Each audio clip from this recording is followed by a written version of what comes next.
Yeah, recapping after watching the tape, I think defensively it really kept us in the game.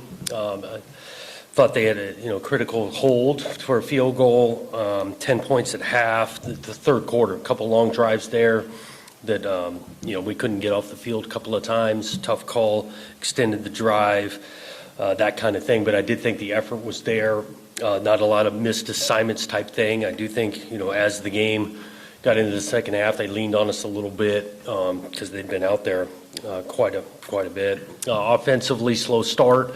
Call it lack of execution, timing, some things that we got to do better. Didn't help ourselves penalty-wise. Drop, inaccurate throw. Wanted to be able to regroup, and then you look at opportunities in the fourth quarter, didn't finish.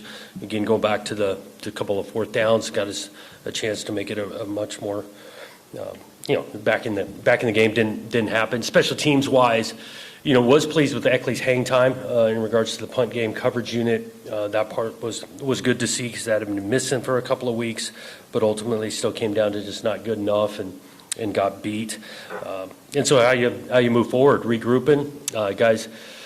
Told the truth quite a bit yesterday, looking at things. Still a lot out in front of us, and we spoke to that because, again, I think the preparation, we weren't second-guessing the week of work that went into leading into that, and really the energy, passion played with. Can we recreate that on a Saturday and then execute a little bit better? So that's where our mindset is moving forward, looking toward the opportunity that's coming on the road in Minnesota. Got a bunch of respect for the program, PJ Fleck, well established over there in the brand of football they play, physical, play good defense, and they're doing it again this year. They are coming off a tough loss just like us, but they play really well at home. You look at the tape, they got some balance on offense, and so it'll be a great challenge for us. Questions? Jonathan, you mentioned the emotion that you guys want to recreate. When you spend so much time getting up for that one game, you say is bigger than anything else on the schedule. Is it difficult to get the guys back up? And they're and Minnesota's facing obviously a similar thing in their rivalry loss. Talked about it yesterday, and again, that's back to a consistent in our approach. We've seen kind of what it can look like on the field in regards to that energy, passion, and we've got the opportunity to do it again this week. Our approach will be go back to work tomorrow, starting in practice, and I'm confident these groups of mature football means a ton to them, that we'll be ready and excited to play on Saturday.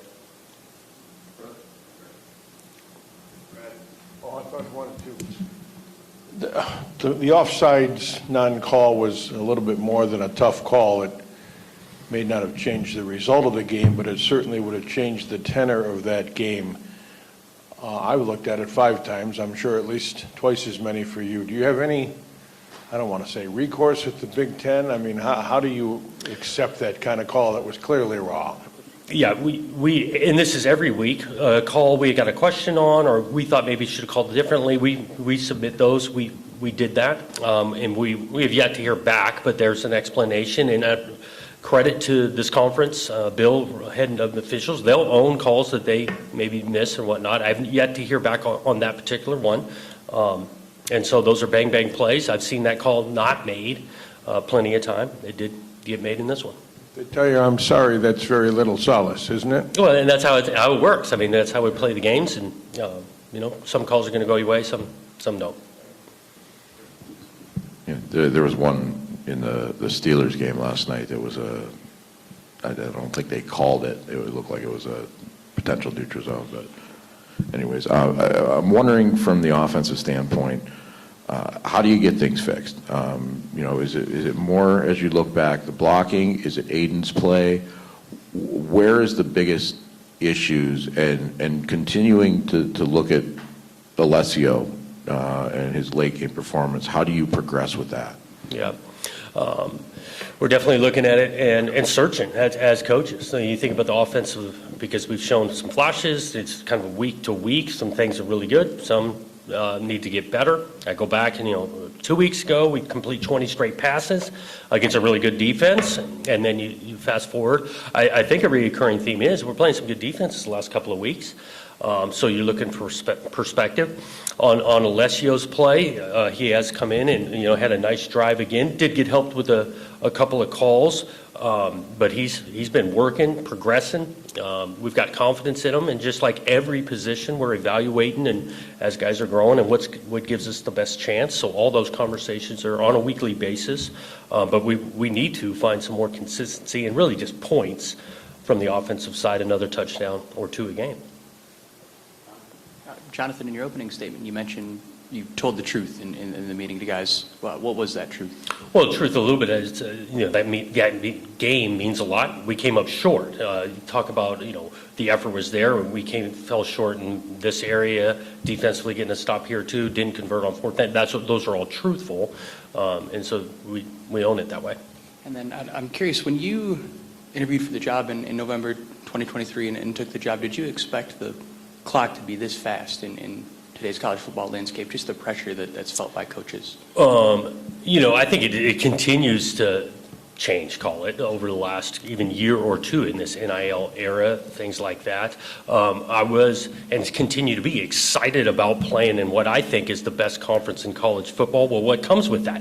It's competitive, it is hard, nothing's given or it's easy, and so we're in the mix of doing that right now. Jonathan, it's a little bit like whack-a-mole. I mean, one week it's the special teams at Nebraska, and then the next week against UCLA it's the defense, and then it's always one area. What do you do about that? Yeah, you keep working, you keep searching, right, because it is the ultimate team game. And maybe it's oversimplifying things of 1 week. Well, if we'd have played better on this side, we'd have won. Maybe that's oversimplifying, but we definitely have not found consistent stretch of football where all three phases are playing at a high tilt. One more thing. As far as having Joe on the staff this week, is that a big advantage for you? Is it an advantage for them because they know what he likes to do? Right. I think it probably goes both ways, right? Familiar with, call it both universities. I do think there's mutual respect between the two of them. I think, Joe did a lot of good things there at Minnesota. We're excited about Joe being here. I know Joe deeply respects the place, Coach Fleck, and how they go about it. So I think it's probably a two-way street in, the background of knowing each side. Sometimes during your open statement, you talk about bumps and bruises you get from the previous game. Seemed to be mostly unscathed, but I guess, are there any bumps and bruises from the game? And I guess specifically Stanton, because he left the game. Stanton, credit to him, made a go of it. He just was not couldn't go as full speed as he wanted to earlier in that game. We'll kind of see what this thing looks like by the end of the week. Think about Jordan Hall, similar, bumps and bruises going. We'll kind of see what he looks like at the end of the week. We did not take maybe an injury that's going to keep the guy out for the rest of the season. Ben Roberts, I would call him doubtful this weekend. Jonathan, what did you see from Aiden from Indiana to Michigan that was just different from his performance, or was it just the different, what he was facing was different, and the schemes were different, and he didn't react to it as well? Yeah, the schemes are a little bit different. Indiana, obviously, the accuracy was at a high level. In the Indiana game, there's a couple throws that are inaccurate. The lack of rhythm early on, think about looking at the first couple of drives in Indiana, we had some success moving the ball. There was a rhythm that was created early in that game. We did not have that in this one. Those couple things stand out. And if you had conversations with Jay Batt about everything, and then also, do you feel like you have people in your corner here at the university? Me and Jay, weekly meeting, and that's been consistent throughout. We've had conversations on areas where we got to continue to find improvement. So those conversations are pretty consistent. Do you feel like you have people in your corner throughout the university? I do, in regards to just the support of day-to-day text messages, those kind of things. Having said, I love being at a place that is competitive, want to get things right, want to come out on the right side of the scoreboard, and that's where we're at right now. When you look back to week one and compare it to this team now, where have you seen progress in specific Week one, areas? Yeah, just for over the course of this season, where have you seen progress from this group? Right. I think specifically starting like defensively, I think we've progressed in challenging more in our pass defense, and not contesting balls, playing with aggression. I think that's some growth that we've seen. I think about our run fits have gotten better. At least last week they were better than previous weeks. So you see in these small pockets of growth there. I mentioned Eckley already. Hot start, worked through some things, and then had better hang time. Our punt unit was better this last week. Look at that offensively, have shown potential, but also the fight throughout 4 quarters for a couple weeks now. So I think that's growth. And then Justin Denson, I don't think we saw on the sideline the last game. What's his status going into Minnesota? He's working with some things outside of football right now. Jonathan, you talking about something to build on. You got run game actually, over 100 yards for the first time after 3 games without it. What'd you see from Mekhi that helped spark that? And he seemed to show some vision and kind of wiggle. Yeah, he did. He had a couple good longer runs. Still tries to make it physical. Again, that run game approach, it's not always going to be clean, perfect. It's going to be kind of muddy sometimes, and working through some of the best runs, in my opinion. Maybe it's blocked for 2 yards, he finds 4. So I think there's some confidence that Mekhi / that group, when we trust the scheme, make it physical, we can pop on a few, and he did in that game. I know you addressed after the game Joe Rossi's sideline presence. Did you feel the energy, and is that something you'll do going forward? I think we stick with that. That was kind of the hope of him coming down to the sideline. Joe does a great job with I'll call it the whole unit in regards to communication, direction. He meets with those guys almost daily, and so that was some of the logic with coming him downstairs. And I did think it was more about not just the play when the defense is on the field, but the adjustments, the communication there in between series, and we liked how that went. Jonathan, how do you ignore the outside noise, and how tough is it on you and your family with what you're going through now and all that's going on out there? Yeah, I think for me, you continue to keep the main thing, and that's really our players, our staff, the focus being on that, the work that's being done. My name's at the top of this thing, but there's a lot that are affected, that are going through the disappointment of losing a few games in a row here, and so I just think about the others and appreciate the work that continues to go, especially when it's hard. It's easier to stay motivated when success are a little bit easier. Things are hard, but I appreciate the group that we've got that continue to work on the day-to-day. Do you feel an urgency to fix it, like right now? Oh, yeah, I think there's always urgency to get it better, and that's what the role is of coaching and playing this game. You're always wanting to figure out a better way to do it and find results of success. Jonathan, for a couple weeks there when Mekhi was out, it seemed like there was a higher volume of sort of some big plays given up, some busts and whatnot at the back end. Does his return and the way the defense played, is there any correlation there, and just what you thought he brought when he came back last week? Right.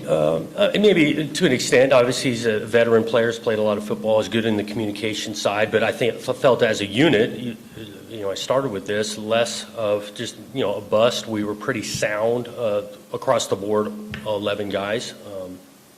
Last Saturday. We asked Tom Izzo a lot about kind of the state of his profession, and he talks a lot about that. I'm wondering for you, as you look around the country, and not just specifically your situation, but seeing some of the coaches that have been let go over the course of the last few months, how do you assess where the profession of being a college football coach is right now? Yeah.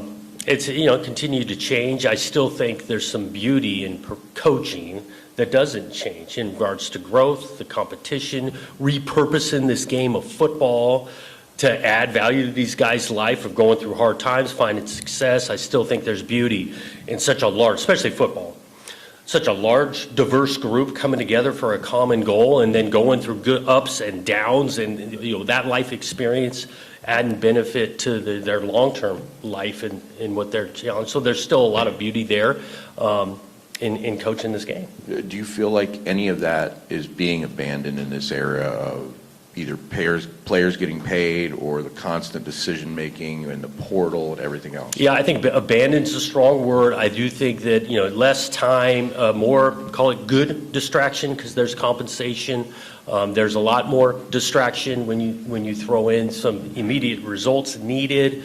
Other parties involved outside of just mom, dad, player, and coach. All of that is is different. Jonathan, following up on that, do you see parallels to where your program was at Oregon State early on? And is it possible to have a 4, 5, 6-year plan now? Yeah, there's probably some parallels from year ones to years two. Again, it's just not strictly the way I see things. Yeah, the results are the number one priority, but you still find pockets of growth, establishment in the relationship, development of players. We're still taking that approach here in year two, just like we did in year two at Oregon State. And so, again, controlling what you can control, keeping the main thing, and that is, again, about this team, the players, the individuals buying in, continue to work and grow, and counting on things flipping when you take that approach.